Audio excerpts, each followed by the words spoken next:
My family used me as their free daycare service, so I made their vacation a permanent one. My family used me as their free daycare service, so I made their vacation a permanent one. It all started when I was 14, babysitting my little cousin Jake for what was supposed to be a simple afternoon. I remember sitting cross-legged on the carpet of our Phoenix suburban home, watching him giggle at SpongeBob while I helped him build towers with Lincoln logs. That single afternoon of innocent fun somehow branded me as the family's go-to childcare expert for the next 12 years of my life. My older sister Brenna was the first to exploit this newfound reputation. What began as innocent requests, "Mabel, could you watch little Emma for just an hour while I grab groceries at Target?" quickly escalated into something far more sinister. That promised hour stretched into 6 when Brenna decided her Target run needed to include a full manicure and pedicure at the nail salon next door. I'll never forget that first real warning sign. I was sprawled on my bedroom floor, surrounded by broken Crayola crayons and scattered goldfish crackers, watching 3-year-old Emma color outside the lines of her Disney princess coloring book. My phone kept buzzing with increasingly frantic texts from my manager at Starbucks, asking where I was for my scheduled shift. 23 missed calls. I'd lost my first real job because my sister decided her French tips were more important than my responsibilities. But that was just the beginning. My brother Caleb soon caught wind of my availability and started sending midnight texts about his twin boys, Noah and Ethan, needing an emergency sitter whenever he and his wife wanted to catch a concert at Chase Field or grab dinner at some trendy Scottsdale restaurant. Emergency, he called it. Like their date nights were life or death situations. The pattern was always the same. My phone would light up at 11 p.m, "Mabel, huge favor. The babysitter cancelled last minute. Can you take the boys? We're already dressed and ready to leave." What was I supposed to say?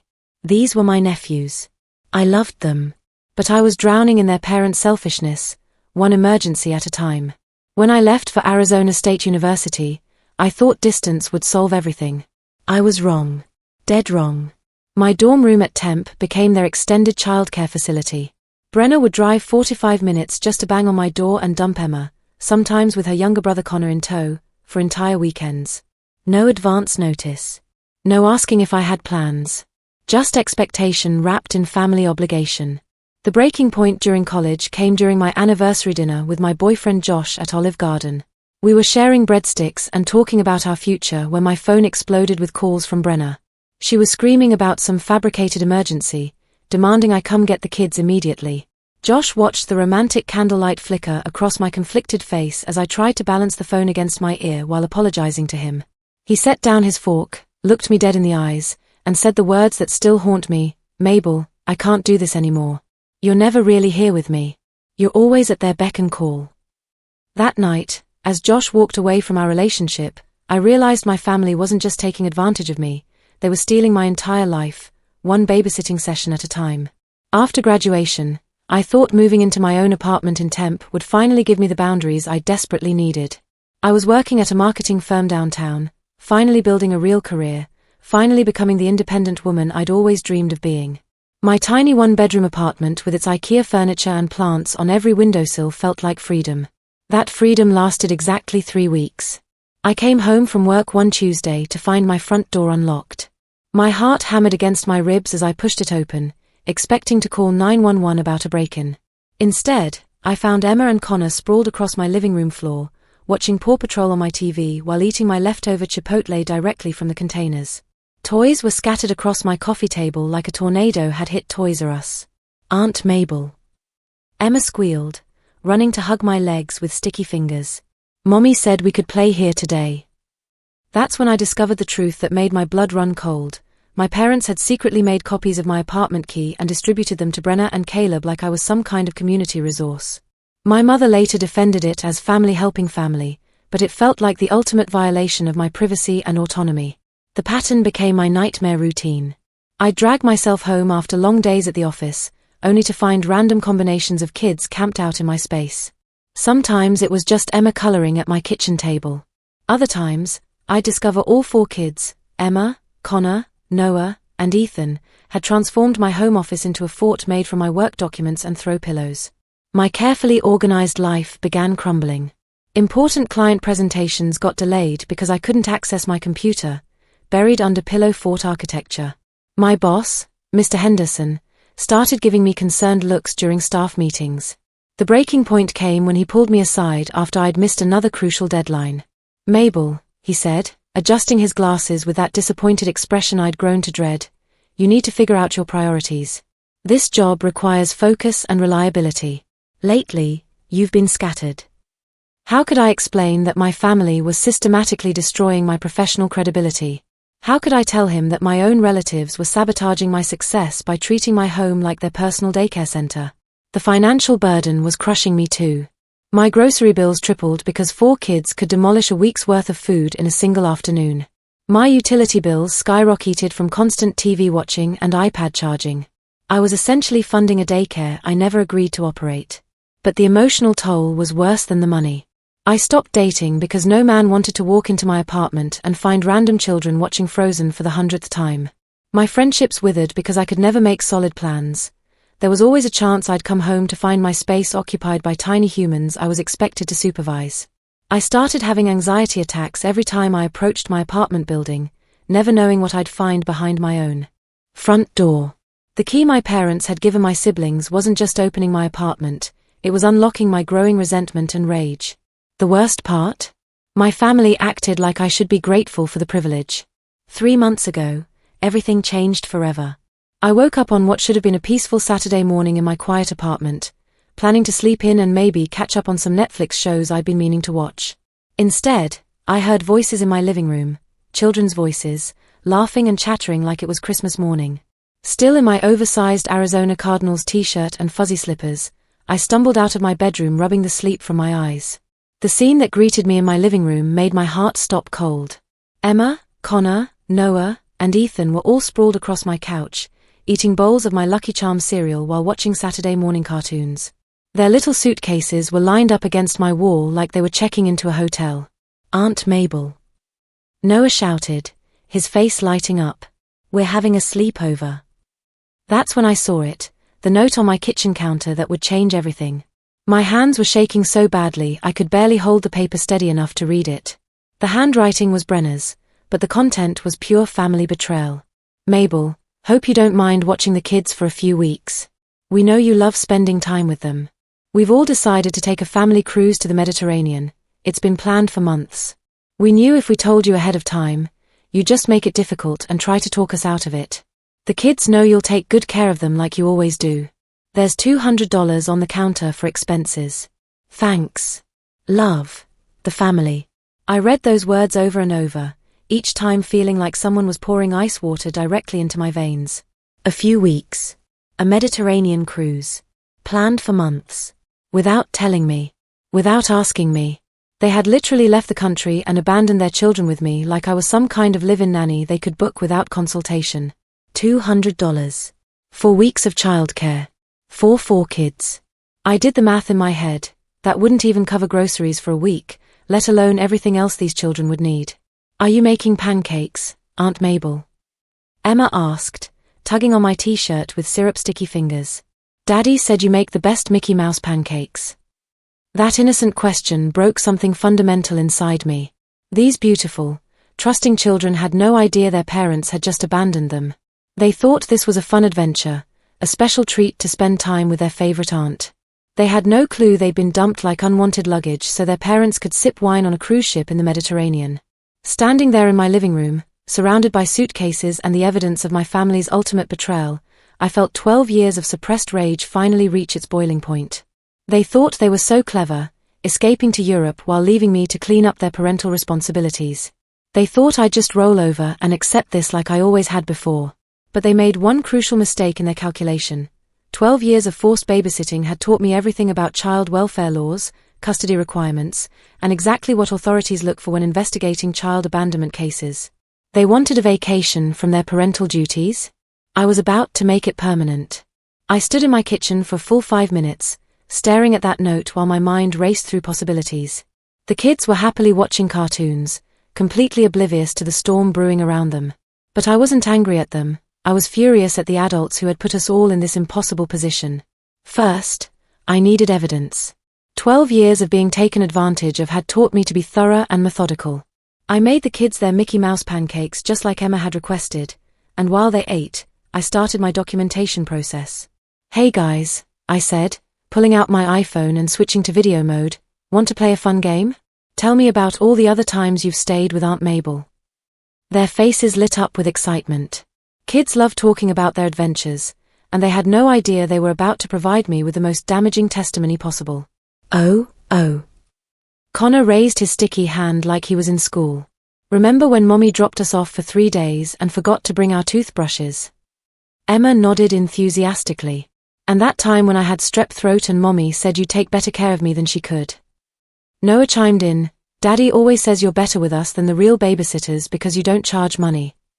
Ethan, the youngest at 5, added the most heartbreaking detail. "Sometimes Mommy cries after she drops us off, but then she gets happy again when she drives away." Every word they spoke was being recorded in crystal clear HD video. Every innocent revelation was another nail in my family's coffin.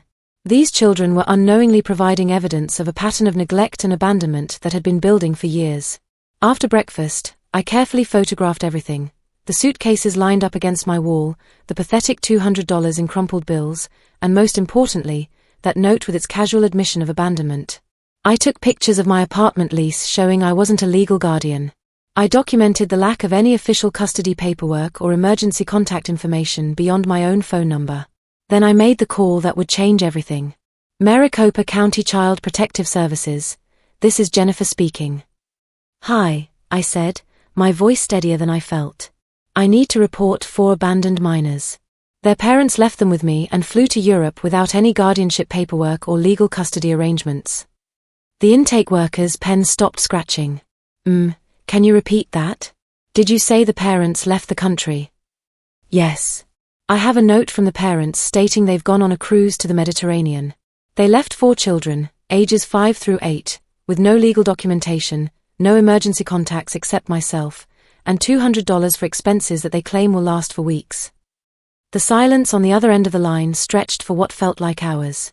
Finally, Jennifer spoke again, her voice much more serious. We need to send someone out immediately. This constitutes child abandonment under Arizona state law. Can you keep the children safe until our caseworker arrives?"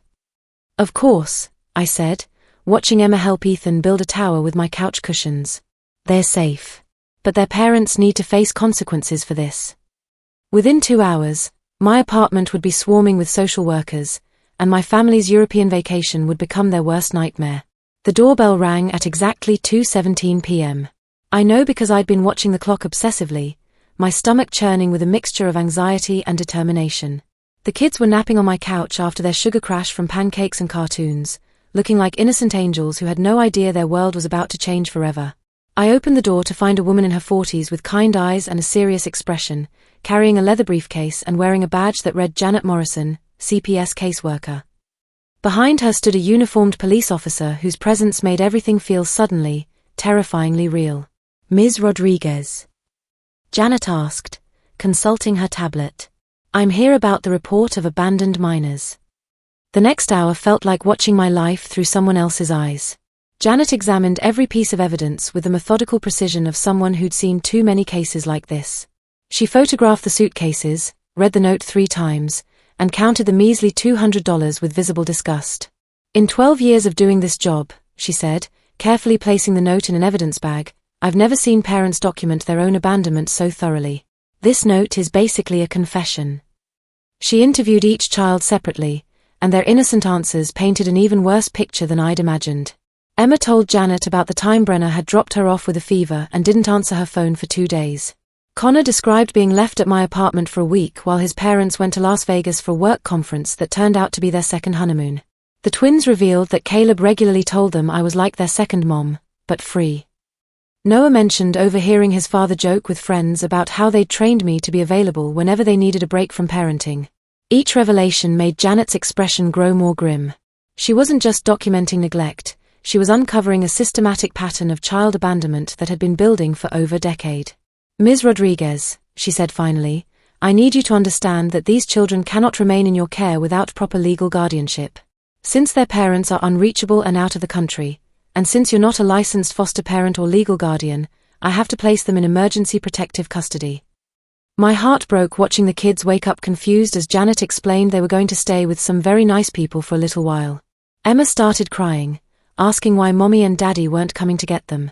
Ethan clung to my leg, not understanding why he couldn't stay with Aunt Mabel if Mommy wasn't here. When will their parents be back? I asked, though I already knew the answer. Janet consulted her tablet again. According to the cruise line, the ship doesn't return to Barcelona for another 3 weeks. However, we've already contacted maritime authorities. The ship will be making an unscheduled stop in Rome tomorrow morning. She looked up at me with something that might have been approval. Ms. Rodriguez, you did the right thing. These children deserved better than being abandoned without warning. Their parents are about to learn that parental responsibilities don't pause for vacation time. As I watched the kids being loaded into the CPS van with their confused little faces pressed against the windows, I felt the weight of 12 years finally lifting from my shoulders. The phones would start ringing soon. The first call came at 3:47 a.m. Phoenix time, which meant it was early afternoon in Rome.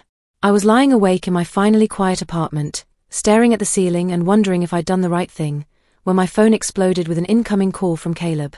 I let it ring 4 times before answering, savoring each electronic chime like a countdown to justice. "You vindictive witch," he snarled before I could even say hello.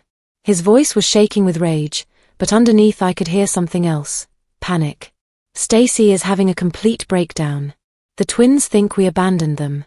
Security treated us like criminals in front of the entire ship." I pictured him standing on some Italian dock, still in his vacation clothes, trying to process how his Mediterranean paradise had turned into a legal nightmare. "Where are my boys, Mabel? What have you done?" "I reported 4 abandoned children to Child Protective Services," I said calmly. Exactly what any responsible adult would do when they find kids dumped on their doorstep with a note. It wasn't abandonment. It was family helping family. You knew we were counting on you. Counting on me. I felt my voice rise despite my efforts to stay calm. "You didn't ask me, Caleb. You didn't even tell me. You just left the country and hoped I'd clean up your mess like I always do." The line went quiet except for his ragged breathing. When he spoke again, his voice was broken. The cruise security escorted us off the ship like we were terrorists. Everyone was staring. The twins' foster family won't even let us talk to them until the court hearing. 40 minutes later, Brenna called. Unlike Caleb's rage, she came at me with pure desperation, sobbing so hard I could barely understand her words. "Please, please, please, Mabel," she begged, her voice raw and hiccuping. "Tell them you agreed to watch the kids. I'll die without my babies. You can have anything you want, money, my car, anything. Just fix this. Fix this." I repeated. "Brenna, you abandoned your children and left the country. I can't fix what you broke. It was supposed to be a surprise for you too. We thought you'd enjoy the quiet time with them. You love those kids." "I do love them. That's why I called CPS when I realized their parents had abandoned them with no legal protection and no way to contact you in an emergency." She cried for 20 minutes straight while Italian officials processed her paperwork in the background. Every sob felt like validation for 12 years of being taken for granted. My mother's call was the worst because she wasn't crying or screaming. Her voice was completely flat, emotionless, like she was reading from a script. "You've destroyed this family, Mabel. Your father collapsed when they handcuffed him at the port. The crew treated us like criminals in front of everyone on the ship." "Good," I said, surprising myself with how calm I sounded. "Maybe now you'll understand how it feels to be powerless. 30 years I worked to build this family." My father's voice came on the line, shaky with fury. "And you burned it down in one morning. When I get home, you're dead to me." I hung up and blocked all their numbers. For the first time in 12 years, my apartment was completely, blissfully quiet. 6 months later, I'm sitting in my peaceful apartment on a Saturday morning, drinking coffee and reading a book, luxuries I'd forgotten I could enjoy. The silence isn't empty anymore. It's full of possibility. My plants are thriving, my work performance has skyrocketed, and for the first time since I was 14, I'm dating someone who's never met my family. The legal aftermath was swift and brutal. My family was charged with child abandonment under Arizona state law, a felony that carries serious consequences. They hired the most expensive attorney they could find, but even he couldn't argue away the evidence. The note, the videos of the kids describing their pattern of abandonment, and the fact that they'd literally left the country without legal arrangements for their children's care. The family court proceedings have been ongoing for months. Emma, Connor, Noah, and Ethan are living with carefully vetted foster families while my siblings fight to regain custody. The kids are required to attend therapy to deal with the trauma of realizing their parents had abandoned them. From what I hear through my lawyer, they're doing well, probably better than they ever did being shuffled around like inconvenient packages. Brenna lost her job at the marketing firm when she missed 3 weeks of work for the cruise-turned-legal nightmare. Caleb had to cash out his retirement fund to pay for legal fees. My parents' retirement cruise fund, money they'd been saving for 15 years, got depleted paying for attorneys and emergency flights back from Italy. The irony isn't lost on me that their dream vacation cost them everything they'd worked for. I changed my locks, obviously. I also got a security system and a lawyer who specializes in family law. My therapist says I'm processing 12 years of codependency and boundary violations, which explains why I sometimes wake up in a panic thinking I hear children's voices in my living room. But mostly, I wake up grateful. I got promoted at work after my performance reviews skyrocketed. Turns out, when you're not constantly exhausted from unexpected childcare duties, you can actually focus on your career. Mr. Henderson pulled me aside last month to tell me I'm being considered for the senior marketing position that opens next year. My dating life has improved dramatically too. I'm seeing a wonderful man named Chris who I met at a coffee shop. When I told him about my family situation, heavily edited version, he said something that made me fall a little bit in love with him. It sounds like you finally learned to put yourself first. That's not selfish. That's survival. The kids send cards through their foster families sometimes. Emma drew me a picture of us making pancakes with the words "I miss you Aunt Mabel" in purple crayon. It breaks my heart, but I know they're safer now than they ever were being used as pawns in their parents' selfish games. My family may never forgive me for what I did. But for the first time in 12 years, I don't need their forgiveness to feel peace. Sometimes the most loving thing you can do is refuse to enable the people who are hurting you, and the innocent children caught in the crossfire. My vacation from their chaos? It's permanent.